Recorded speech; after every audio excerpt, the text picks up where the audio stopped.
नमस्कार मंडळी. तर माझी कारभारी अशी छानसा नवीन ड्रेस घालून कुठे गेली होती, तर आज माझ्या मैत्रिणीच्या मुलाचं बारसं होतं.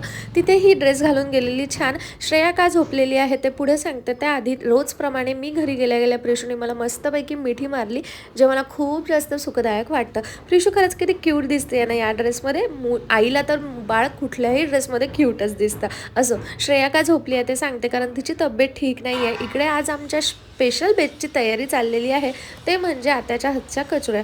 खूप दिवसापासून इच्छा होती आत्याच्या हातच्या कचोऱ्या खायची. सो त्यांनी फायनली ती इच्छा आमची पूर्ण केलेली आहे. खूप टेस्टी अशा कचोऱ्या बनवलेल्या आहे आणि त्याही घरीच. आम्ही पटापट कचोऱ्या आणि जे काही खायचं होतं ते एका ठिकाणी कलेक्ट केलेलं आहे, कारण कोणालाही मध्ये उठायचं नव्हतं. मी माझ्यासाठी गोड दही केलेलं आहे, पण सर्वांसाठी असं नॉर्मल दही आहे. प्रिशू आमची काय करत आहे ते दाखवते. तर ती निवांत झोपली. त्यानंतर ज्यांना ज्यांना जसं जसं खायचं त्यांनी छानपैकी डिश रेडी करून घेतल्या आणि आपापल्या पसंतीने खाल्लं. कचोऱ्या खाल्लं. त्यानंतर घरी आलो. रात्रीला या मणीमाऊनी एवढा सगळा पसारा काढलाय, कारण तिला झोपायचं अजिबातच नाही. तिच्यासोबत आमचंही जागरण. चला या मिनी ब्लॉगला इथेच एंड करते. बाय.